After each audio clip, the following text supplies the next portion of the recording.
இன்றே டவுன்லோட் செய்து உங்கள் ஃபேவரட் ஷோக்களை என்ஜாய் பண்ணுங்க. ரகுராமையா ஊருக்கு பொதுவான எல்லா விஷயங்களையும் தலையெடுத்தும் செய்வார். அதுக்கான எல்லா தகுதியும் அவர்கிட்ட இருக்கு. இப்ப நாங்க என்ன தப்பா சொல்லிட்டோம்? பஞ்சாயத்துல என்ன நடந்துச்சோ அதானே சொன்னோம். யோ, அதுக்காக உங்க இஷ்டத்துக்கு வாய்க்கு வந்தபடி எல்லாம் பேசுவீங்களா? இந்த ஊருக்காக எவ்வளவு நல்ல விஷயங்களை செஞ்சிருக்காரு, அவர் பேசக்கூடாதா? யோ, ஆமாயா, பேசக்கூடாதியா. அவர் என்ன ரொம்ப யோக்கியமா? இவர் மேல தப்பு இருக்கு, அதனாலதான் எதிலும் தலையிடக்கூடாதுன்னு சொல்றோம். சரிதானே? ஏய் நிறுத்துங்க. யாரை எடுத்து பேசிட்டு இருக்கீங்க? அவர் யார் தெரியுமா? எங்க அப்பா.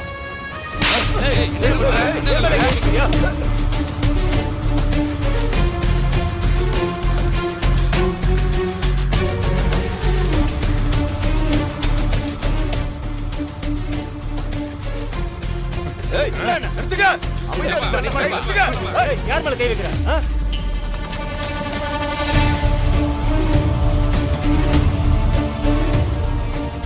பஞ்சாயத்து நடந்துட்டு இருக்கும் போது ஊர் பொது விஷயங்கள்ல நான் தலையிடக்கூடாதுன்னு இவர் சொல்றது கரெக்ட் தான். அதுக்காக நீங்க யாரும் சண்டை போட வேண்டாம். நான் இனிமே எதுலயும் தலையிடல. நான் கிளம்புறேன். ஐயா, ஐயா, ஏன்பா இவரை பத்தி பேசினா நீ எதுக்காக அடிக்க வந்த? பின்ன நான் அடிக்காம வேற யார் அடிப்பா? அவர் யார் தெரியுமா? எங்க அப்பா. எவ்வளவு பெரிய மனுஷன். அவரை பத்தி யாராவது தப்பா பேசினா நான் அடிக்கதான் செய்வேன். ஆமாப்பா, இதுல என்ன தப்பு இருக்கு?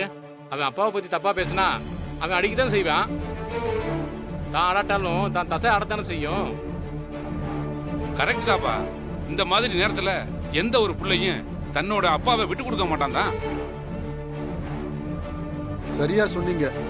ஏன்னா குடும்பத்துல 1000 பிரச்சனை இருந்தாலும் பொது இடத்துல அவங்க அப்பா பத்தி தப்பா பேசும்போது எந்த பையனாவது விட்டு கொடுப்பானா? அண்ணே, என்னன்னு நீங்களே எப்படி பேசுறீங்க? ஏங்க, யாருக்குங்க புள்ள? ஏதாவது ஒரு விஷயம் நடந்துட்டா போதுமே உடனே நீங்களா கண்ணு காது மூக்கெல்லாம் வச்சு அலங்காரம் பண்ண ஆரம்பிச்சிருவீங்க. இத பாருங்க, அப்படி எல்லாம் இங்க ஒண்ணும் கிடையாது. யாரும் யாருக்கும் பிள்ளையும் இல்ல, அப்பாவும் இல்ல. பெருசா பேச வந்துட்டீங்க. எல்லாரும் முதல்ல கிளம்புங்க. கிளம்புங்கய்யா.